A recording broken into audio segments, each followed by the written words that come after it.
Class. ये है हमारी आज की वर्कशीट नंबर 33। डेट है हमारी 12 फरवरी। टॉपिक हमारा चल रहा है इतिहास से ईश्वर से अनुराग। तो पिछले वर्कशीट में हमने देखा था कि अलग अलग साधु संत जो होते हैं अलग अलग धर्मों से, उसके बारे में बताया गया था। चलिए देखते हैं आज की वर्कशीट में क्या है। हमारे आसपास के लोग अलग अलग तरीक़ों से ईश्वर की भक्ति करते हैं।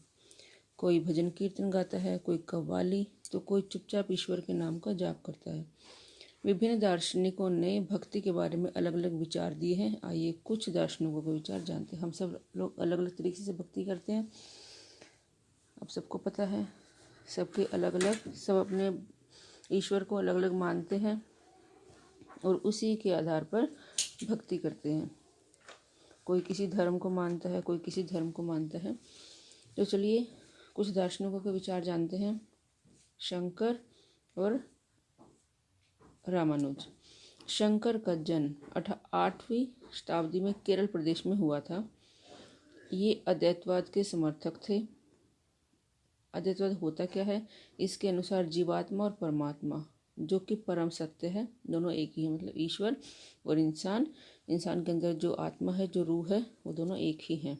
उन्होंने शिक्षा दी कि ब्रह्मा जो एकमात्र या परम सत्य है वह निर्गुण और निराकार। निर्गुण मतलब जिसका कोई गुण नहीं है और जिसका कोई आकार नहीं है। शंकर ने हमारे चारों ओर के संसार को मिथ्या मतलब झूठ या माया माना है और संसार का परित्याग करने अर्थात संन्यास लेने और ब्रह्मा की सही प्रकृति को समझने और मोक्ष प्रदान करने के लिए ज्ञान के मार्ग को अपनाने का उपदेश दिया है। शंकर ने माना है कि जो संसार है वो सब मोह माया, इसका त्याग करके ईश्वर को प्राप्त करना चाहिए। ज्ञान के मार्ग को अपना लेना चाहिए ताकि मोक्ष प्राप्त हो सके।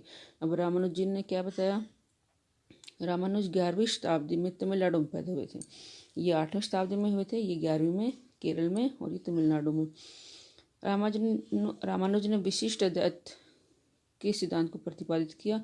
इस सिद्धांत के अनुसार, ये सिद्धांत जो दे रखा है, विशिष्ट अद्वैत के अनुसार आत्मा परमात्मा से जुड़ने के बाद भी अपनी अलग अलग सत्ता बनाए रखती है। मतलब आत्मा बेशक परमात्मा से जुड़ जाए लेकिन उसकी सत्ता जो है, उसका जो अस्तित्व है वो अलग है। विष्णु भक्त अलवार संतों से बहुत प्रभावित थे। नैनार और अलवार हमने पढ़ा था पिछली वर्कशीट में। जो अलवार हैं वो विष्णु भक्त जो होते हैं, उनके अनुसार मोक्ष प्राप्त करने का उपाय विष्णु के प्रति अनन्य भक्तिभाव रखना है। वो ये मानते थे कि अगर मोक्ष प्राप्त करना है तो भगवान विष्णु की भक्ति करो। भगवान विष्णु की कृपा दृष्टि से भक्त उनके साथ एकाकार होने का परम आनंद प्राप्त कर सकता है। रामानुज के सिद्धांत ने भक्ति की नई धारा को बहुत प्रेरित किया, जो पूर्ववर्ती काल में उत्तरी भारत में विकसित हुई। जो उनकी नई धारा थी भक्ति की, वो कहाँ विकसित हुई? उत्तरी भारत में।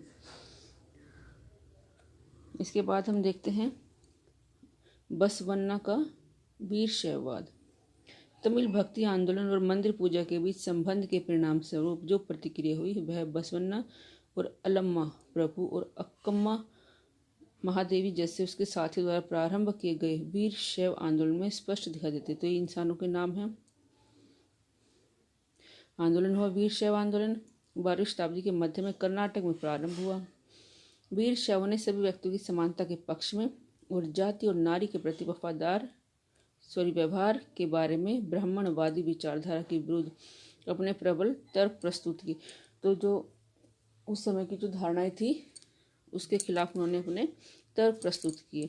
वो सभी प्रकार के कर्मकांड और मूर्ति पूजा के विरोधी थे। वो तो कोई भी कर्मकांड को नहीं मानते थे। कौन थे वो? वीर शैववादी। अब कुछ शब्द इसमें दे रखे हैं देख लेते हैं क्या है। दर्शन शास्त्र से संबंधित है। जीवन के अर्थ व मतों से संबंधित विचारों का अध्ययन करना दर्शन शास्त्र कहलाता है। जीवन का अर्थ क्या है और उससे संबंधित जो विचारों का अध्ययन है वो दर्शन शास्त्र कहलाता है। दार्शनिक किसे कहते हैं? दार्शनिक शब्द फिलोसफस शब्द से आया है, जिसका अर्थ है ज्ञान से प्रेम करने वाला। जो ज्ञान से प्रेम करते हैं दार्शनिक कहलाते हैं। कर्मकांड, पूजा, यज्ञ आदि से संबंधित धार्मिक कर्म हो सभी कर्मकांड कहलाते हैं। तो ये शब्द हैं, ये आपको याद रखने हैं। एक्टिविटी दे रखी है। पहली एक्टिविटी है शंकर और रामानुज के विचारों के बारे में कुछ और पता लगाने का प्रयास करें। गूगल की मदद से आप कर सकते हैं ये। दूसरा, भक्ति के बारे में अपने विचार साझा करें। तो ये भी आप कर सकते हैं कि ये आपको ही करना है। भक्ति के बारे में आपके क्या विचार हैं, ये आपको इसमें स्वयं लिखना है। अब क्वेश्चन आंसर हैं। शंकर किसके समर्थक थे वो ऊपर दिया गया है। रामानुज किन से बहुत प्रभावित थे ये भी दिया गया, भगवान विष्णु से। ये अद्वैतवाद से प्रभावित थे। वीर शैव मत के समर्थकों से भी मैंने नाम लिए हैं। वो जाति के प्रति वीर शैव का दृष्टिकोण कैसा था, वो सबको समान मानते थे। अद्वैतवाद विशिष्ट अद्वैतवाद से किस प्रकार भिन्न है, ये आपको सब इसी वर्ष में मिल जाएगा। थोड़ा सा आप ध्यान से पढ़ेंगे तो ये आपके सारे क्वेश्चन इसी में मिल जाएंगे। अब मेहनत करनी है आपको।